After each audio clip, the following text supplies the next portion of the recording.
is Craig Pratch, and today I'll be talking to you about a user interface design that I developed for a truck assignment problem in Brazil. My technical advisor is Stephanie Gerlain, and just to give you a little overview of what I'm going to be talking about, give you a little background about the Brazil Exchange Program, the truck assignment system that is currently in place in Brazil, the problems with that system, and how I developed an interface to solve those problems. So the U.S.-Brazil Exchange is through a systems engineering department, and it's with 2 universities in the United States and 2 universities in Brazil. And it is a capstone-oriented project. So in my group, 2 people went to Porto Alegre, Brazil, me and Chris Catrona, and we worked with 2 Brazilians down there. And now in the spring, everyone came back to the United States. And what we did was we researched this problem in Brazil for the truck scheduling, and when we returned to the United States, we came up with a solution. The point of the program is to work on a cognitive-related engineering problem and to focus on the Brazilian oil industry. And the major Brazilian oil firm in Brazil is called Petrobras, and it's a joint government and private company. So we worked at one of their oil distribution plants in the south of Brazil, and at the oil distribution plant, essentially this distribution center has refined products such as gasoline, diesel, alcohol that they deliver to hundreds of gas stations in the south of Brazil. Currently, at this distribution plant called BR, there are 2 kinds of customers. One kind of customer calls the distribution plant and asks them when they can come themselves and pick up gasoline. And BR will either say, you can come today or you can come tomorrow with your own truck. And there's another kind of customer that they call up BR and they say, can you deliver gas or diesel directly to us? So we focus on the second kind of customer, and meaning that we had to, or currently there are 2 companies that provide trucks to deliver these products from BR to these locations. And the 2 companies are called Del Sacco and Stefani. So these trucks make 80 to 100 trips a day, and the scheduler, or the people that make the assignment of truck to route, meaning which drivers should go where and deliver which products, are called the schedulers. And these schedulers assign these trucks to different routes, but it's not their only or primary job. They have other things to do. They're taking calls, printing receipts, and things like that.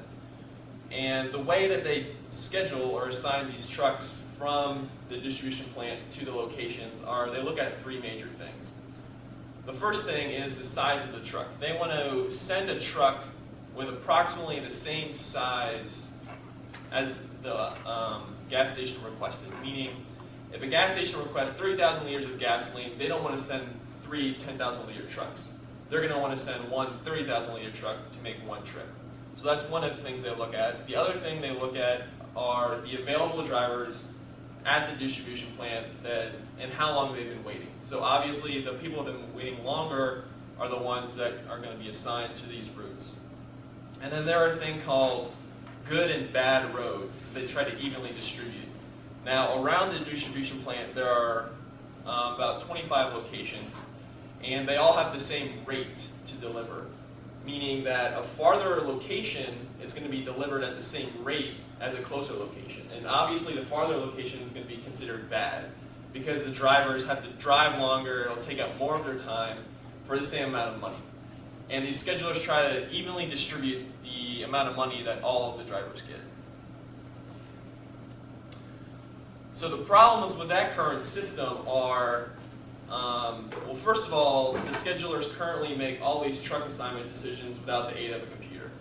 So they kind of have to judge when the drivers have arrived at the BR distribution plant, have to remember who has been getting good routes lately or bad routes lately, and to think of all these things at the same time while making these decisions take them a long time. And they spend a lot of their day sitting down and trying to figure out who should go where. So in the meantime, when they're trying to figure out, these drivers are standing there, and we've seen them for hours. We were there observing them. And sitting for hours, meaning between the time they have to wait for the schedulers to make these assignment decisions and when they have to, and the time they have to spend in line filling up their trucks, they're there for hours a day. So we want to reduce the driver waiting time because that'll decrease their fatigue. Standing takes a lot of effort, and it'll make them happier, meaning they can make more trips per day, making more money, or make the same amount of trips at a more leisurely pace. And there's another thing where we were talking to drivers, and they said that the system can seem unfair, meaning that the drivers that complain more are generally given routes faster. Just because the schedulers don't want to deal with complaining people, they give them a route and say, get out of here. So what happens is that the polite, quiet people kind of get brushed aside, and they have to wait longer for their routes. So the point of our interface design was to solve these problems or help the scheduler in these areas. And the interface design was made to allow the schedulers to make quicker decisions by displaying all the relevant information they need at the decision-making time. And if we do this, if we reduce this process of assigning trucks, the drivers will wait less and be less fatigued. The interface also provides optimal decisions, meaning it'll assign certain drivers to certain routes that are optimal based on the size of the truck, the driver waiting time, and the good and bad routes that I explained earlier. Also, this interface just provides all the information, so all the information needed to make a decision. So it displays the waiting time, the capacity of the truck, and whether or not these drivers are getting these good or bad roads. And I want to emphasize this point that the decision or the interface design is a decision support system, meaning that it doesn't make the decisions for the schedulers. We still wanted to allow the schedulers to make their own decisions. And we did this because if we want to help these people, we didn't want to make a system that completely automates everything. Because these two schedulers are going to be wary of how the system's working, who are these people coming into our area of work and giving us these tools that we don't really understand. So we just wanted to help them in their decision-making process, and hopefully that'll reduce their time. And maybe eventually, once they're comfortable with this, they can move on to a more fully automated system. So there's a lot going on here, but I just wanted to give you a brief overview of the interface design that I designed. On the left here, we have all of the drivers, and along the top, we have all the locations that are waiting to be delivered to. And essentially, at the intersection of a driver row and a location column, there are these little boxes. And if a box is black, which is most of the screen, that means the driver to location assignment is not optimal. And if it's colored, that means that it is possible for that driver to deliver to that location. And we just gave the schedulers more functions that they can look at. Like we have sort, and we can sort the driver by waiting time, the capacity of the truck, and same with the locations.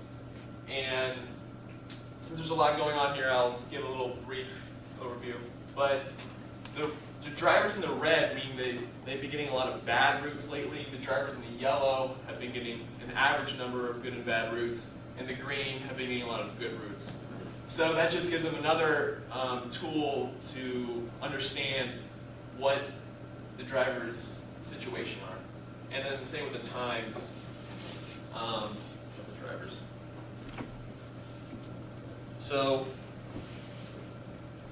basically, through our capstone thesis, we have our capstone group, and I made this design, and I explained it to them, showed them what I've done, and we've discussed it. They've offered improvements to me, but it really hasn't been tested. And I would say the next steps for completing this project would be take the design back to Brazil initially and see what the schedulers think of this preliminary design.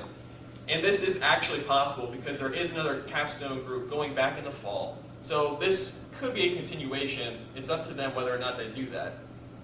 And then once we have the design, once we have the initial scheduler's opinion of the design, we can do usability testing and then do more fine-tuning like color schemes and the placement and size of the information on the screen.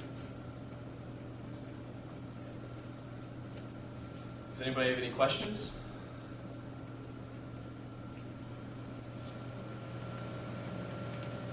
How does your data input handle for all that? Like when the routes come up, like someone has to input in the computer, is that pre-interpreted or is that conventional? Well, currently I'm not exactly sure what you're saying, but I think the location calls the distribution plant, and it's like a headquarters, which is not actually at the distribution plant. So a location will call this headquarters and request gas, and then they have a computer system that shows who has requested gas. So at the distribution plant, they don't actually take calls. It just shows up through the internet on their screen what locations they need to deliver to. So that infrastructure is already in place. Yes. Did you consider classifying the routes by like the time it took to get there, as opposed to good versus bad, or is it just easier for them to do that? Time is one thing, and also the roads in Brazil aren't as high quality, so something could take less time, would be harder on a truck, and that would be considered bad. Good and bad are very vague, but as far as we know, the schedulers do have a sense of the more favorable routes and the less favorable routes. So to do this, we would have to go through every route and see what the drivers and these schedulers think, if it's good or bad. Good. Okay.